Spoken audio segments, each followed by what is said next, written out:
ఉన్న బంగారాన్ని విడిపించి ఆ రోజు ఆన్లైన్ రేటుకే మేము కొంటాం. Sharma gold company. ప్రస్తుతం మనతో పాటు ఇస్కాన్ టెంపుల్ నుంచి ప్రణవానంద ప్రభుజీ ఉన్నారు. సర్వ మానవాళికి శ్రీకృష్ణ పరమాత్ముడు జీవన్ ముక్తిని, జీవన్ మార్గాన్ని ఏ విధంగా చూపించారనేది వారి మాటల ద్వారా మనం తెలుసుకుంటూ ఉన్నాము. వారు ప్రత్యేకంగా గోవర్ధన్ ఈకో విలేజ్ ముంబైలో ఉన్నటువంటి ఆశ్రమంలో వారు సేవ చేస్తూ ఉంటారు. శ్రీకృష్ణ భగవానుడి గురించి, వారి లీలల గురించి ఎన్నో వీడియోస్లో మనం వారి మాటల్లో వింటూ ఉన్నాము. ప్రస్తుతం మనతో పాటు స్టూడియోలో ఉన్నారు ప్రణవానంద ప్రభుజీ. వారితో మాట్లాడదాం, మరిన్ని విషయాలు తెలుసుకుందాం. నమస్కారం ప్రభుజీ. హరే కృష్ణ. నమస్కారం అండి. ఏకాదశి వస్తుంది, చాలా విశిష్టమైన రోజు అని చెప్తూ ఉంటారు. కొన్ని ప్రాంతాల్లో అయితే అసలు పండగే ఆ రోజున. అందులోనూ ఆ రోజు స్పెషల్ దర్శనం ఉంటుంది ప్రతి ఒక్కరికి వైష్ణవ ఆలయాల్లో. ఏకాదశి వ్రతాలని కూడా ఆచరిస్తూ ఉంటారు. ఆ వ్రతాలు ఎలా చేయాలి, చేస్తే ఏమిటి అనేది కూడా చాలామంది ఒక క్వశ్చన్ అడుగుతూ ఉన్నారు. ఆచరించే విధానం చెప్పండి, అలాగే చేస్తే కలిగేటువంటి ఫలితం ఏమిటి, ఎందుకు చేయాలి అనేది కూడా వివరించండి. అన్నిటికంటే గొప్పదైన వ్రతం ఏదైనా ఉంటే అది ఏకాదశి వ్రతం. అన్ని వ్రతాలు చేసి ఏకాదశి చేయకపోయారనుకోండి, ఏ వ్రతం ఫలితం రాదు. ఓ, ఏకాదశి వ్రతం ఒక్కటి చేసి ఏ వ్రతము చేయలేదనుకోండి, అన్ని వ్రతాల ఫలితం ఏకాదశి ఇవ్వగలుగుతాం. మన శాస్త్రంలో ఉపవాసం అని చెప్పింది కేవలం ఏకాదశికి మాత్రమే. ఓ, కానీ చాలా మంది ఈ రోజు మేము ఉపవాసం చేస్తున్నామండి, ఆ రోజు ఉపవాసం చేస్తున్నామండి, అలా ఇలా చెప్తారు. కానీ ఎక్కడ కూడా అంత నియమంగా ఉపవాసం గురించి చెప్పింది మన శాస్త్రంలో, అంత నియమంగా ఉండాలి అని చెప్పింది కేవలం ఏకాదశికి మాత్రం. విష్ణువాసరము అని అంటారు. అన్నిటికంటే favourite day of lord Vishnu Ekadashi. Ekadashi వ్రతం వల్ల అసలండి దాని వల్ల వచ్చే ఆధ్యాత్మిక బెనిఫిట్స్ అనేవి మనం చెప్పలేము. ఉపవాసం అంటే ఫస్ట్ అందరూ మేము ఒకసారి ఏకాదశి వ్రతం గురించి చెప్పామండి, ఎలా ఉపవాసం ఉండాలి అన్ని విషయాలు చెప్పాక ఒకళ్ళు హ్యాండ్ రేస్ చేశారనమాట.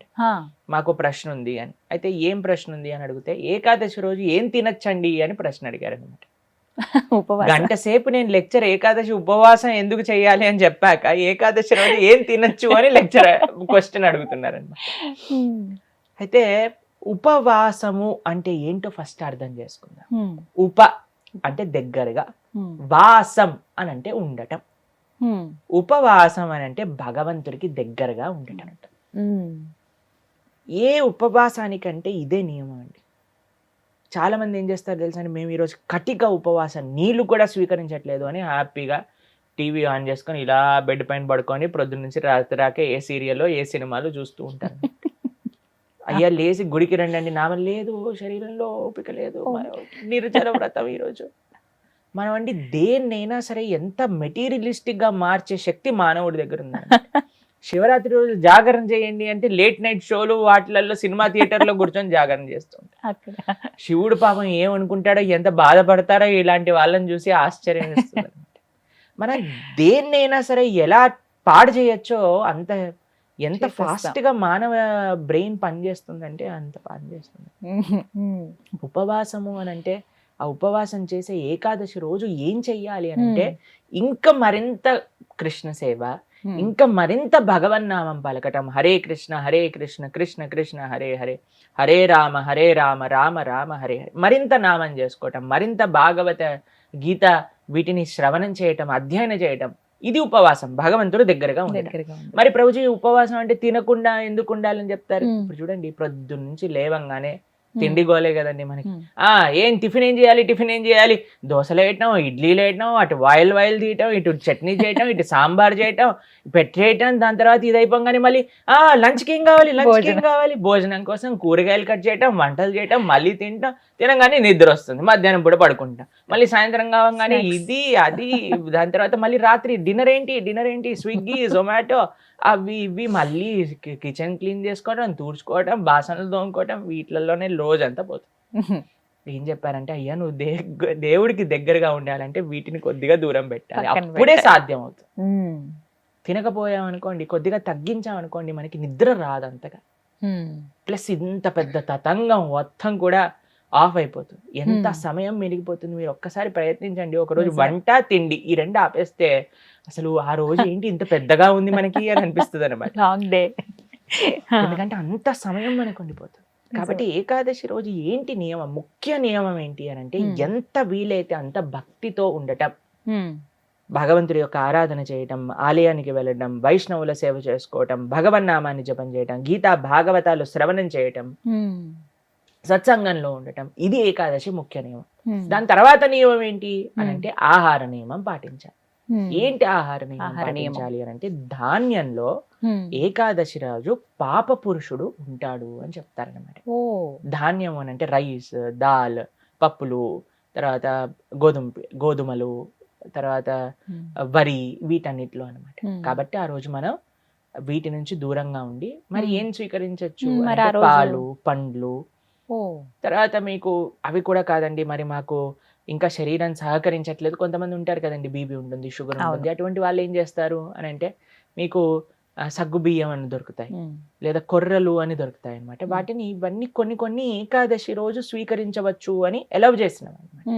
కాబట్టి ఇప్పుడు సరే రోజు సాబుదానా సగ్గుబియ్యం ఎలవ్ చేశారంటే సగ్గుబియ్యం పాయసం, సగ్గుబియ్యం వడలు, సగ్గుబియ్యం ఉప్మా, అన్ని ఒక 10-15 రకాలు చేసుకొని తినమని చెప్పట్లేదండి మేము.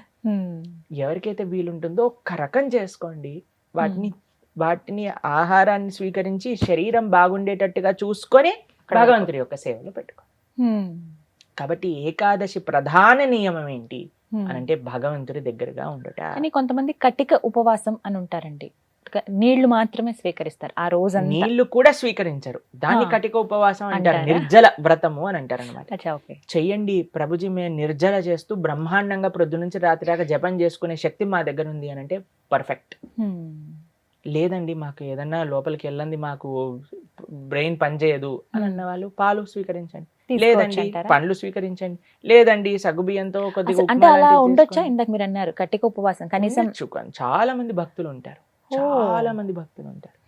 మా ఆశ్రమంలో ఎంతో మంది ఉంటారు.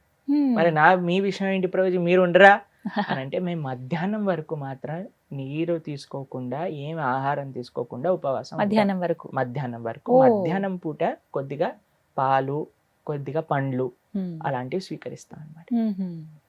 అలా మేము ఏకాదశి ఉపవాసం చేయడానికి ప్రయత్నం చేస్తాం. వ్రతం, ఏకాదశి వ్రతం అంటే ఏ విధంగా? ఉపవాసమే వ్రతం అంటారు.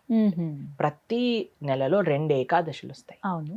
ఆ 2 ఏకాదశులు సంవత్సరం పాటు మొత్తం అన్ని ఏకాదశులు కానీ మనం ఉండగలిగితే దానికంటే గొప్ప వ్రతం ఇంకొకటి లేదు. ఏం జరుగుతుంది ఏకాదశి వ్రతం చేస్తే? భగవంతుడి యొక్క పూర్తి కృప మన పైన ఉంటుంది. ఏకాదశి భక్తి జనని అని అంటారు. మన మనసులో భగవంతుడి పట్ల ప్రేమ కలుగుతుంది, దానికంటే గొప్ప వరం ఇంకేం కావాలండి? నిజమే కదా.